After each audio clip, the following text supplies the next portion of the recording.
എന്താണ് പിച്ച് എന്ന് പറയും? പിച്ച് എന്ന് വെച്ചാൽ ശബ്ദത്തിന്റെ ഒരു കൂർമ്മതയെ പറയുന്ന പേരാണ് പിച്ച് അഥവാ സ്ഥായി എന്ന് പറയുന്നത്. അതായത് സ്ഥായി ശബ്ദത്തിന്റെ ആവൃത്തിയെ ആശ്രയിച്ചിരിക്കുന്നു. അപ്പോൾ ആവൃത്തിയെ ആശ്രയിച്ചാണ് ഈ പറയുന്ന പിച്ച് അഥവാ സ്ഥായി, അതായത് ഒരു കൂർമ്മതയാണ്. രണ്ട് തരത്തിലുള്ള പിച്ചുണ്ട്, ഒരു ഹൈ പിച്ചും ഉണ്ട്, ലോ പിച്ചും ഉണ്ട്. അതായത് ഉച്ച സ്ഥായിയുണ്ട്, നീചസ്ഥായിയുണ്ട്. ഉയർന്ന ആവൃത്തി ആകുമ്പോഴത്തേക്ക് ഉയർന്ന ആവൃത്തിയിൽ ഉള്ള കൂർമ്മതയാണ് ഉച്ചസ്ഥായി അഥവാ ഹൈ പിച്ച് എന്ന് പറയുന്നത്. താഴ്ന്ന ആവൃത്തിയാണുള്ളതെങ്കിൽ അതെന്ന് പറയുന്നത് എന്താണ്? നീചസ്ഥായി അഥവാ ലോ പിച്ച് എന്ന് പറയാം. അപ്പോൾ ഉയർന്ന പിച്ച് വരികയാണെങ്കിൽ 1 സെക്കൻഡ് ഉണ്ടാകുന്ന നമ്പർ ഓഫ് വൈബ്രേഷൻസ് കൂടുതലായിരിക്കും. അതേസമയം നമ്പർ ഓഫ് വൈബ്രേഷൻസ് കുറവാണെങ്കിൽ അത് നീചസ്ഥായിയാണ്. അതായത് സ്വാഭാവികമായിട്ട് നമ്പർ ഓഫ് വൈബ്രേഷൻസ് കൂടുമ്പോഴല്ലേ ആവൃത്തി കൂടുന്നത്.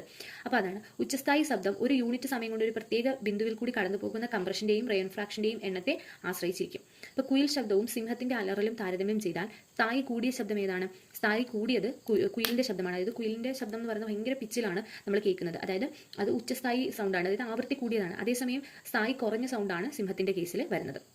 ഇനി പുരുഷന്റെ ശബ്ദവും സ്ത്രീ ശബ്ദവും താരതമ്യം ചെയ്താൽ ഏറ്റവും കൂർമ്മത കൂടിയ അല്ലെങ്കിൽ സ്ഥായി കൂടിയ അല്ലെങ്കിൽ ഉച്ചസ്ഥായി സൗണ്ട് എന്ന് പറയുന്നത് സ്ത്രീകളുടെ സൗണ്ടാണ്. സ്ഥായി കൂടിയ ഉച്ചസ്ഥായി സൗണ്ട് എന്ന് പറയുന്ന സ്ത്രീ ശബ്ദവും സ്ഥായി കുറഞ്ഞ ശബ്ദം അതായത് നീചസ്ഥായി ശബ്ദമായിട്ട് വരുന്നത് പുരുഷ ശബ്ദമാണ്.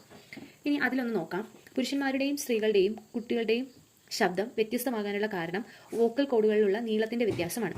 പുരുഷന്മാരിലെ വോക്കൽ കോഡുകൾക്കുള്ള ഏകദേശ നീളം 20 മില്ലിമീറ്ററും സ്ത്രീകളിലെ വോക്കൽ കോഡുകൾക്കുള്ള ഏകദേശ നീളം 15 മില്ലിമീറ്ററുമാണ്. കുട്ടികൾക്കുള്ള വോക്കൽ കോഡിന്റെ നീളം വളരെ കുറവാണ്. പ്രായപൂർത്തിയാകുന്നതോടെ പുരുഷന്മാരുടെ സ്വനതന്തുവിന്റെ നീളം വർദ്ധിക്കുന്നു. എന്നാൽ സ്ത്രീകളുടെ സ്വനതന്തുവിന് കാര്യമായ മാറ്റമൊന്നും ഉണ്ടാകുന്നില്ല. അതാണ് 15 സെന്റിമീറ്റർ ആയിട്ട് ഇരിക്കുന്നത്. സ്വനതന്തുവിന് നീളം കൂടുമ്പോൾ ഉണ്ടാകുന്ന ശബ്ദത്തിന്റെ ആവൃത്തി കുറയുവാണ്. അപ്പോൾ നീളം കൂടുന്നതിനനുസരിച്ച് ആവൃത്തി എന്ത് ചെയ്യുവാണ്? കുറയാണ്. അപ്പോൾ ഏറ്റവും നീളം കൂടുതൽ എന്ന് പറയുന്നത് പുരുഷന്റെ കേസിലായതുകൊണ്ട് അവരുടെ ആവൃത്തി കുറവായിരിക്കും. അതേസമയം സ്ത്രീകൾക്ക് നീളം കുറവായതുകൊണ്ട് ആവൃത്തി എന്തായിരിക്കും? കൂടുതൽ.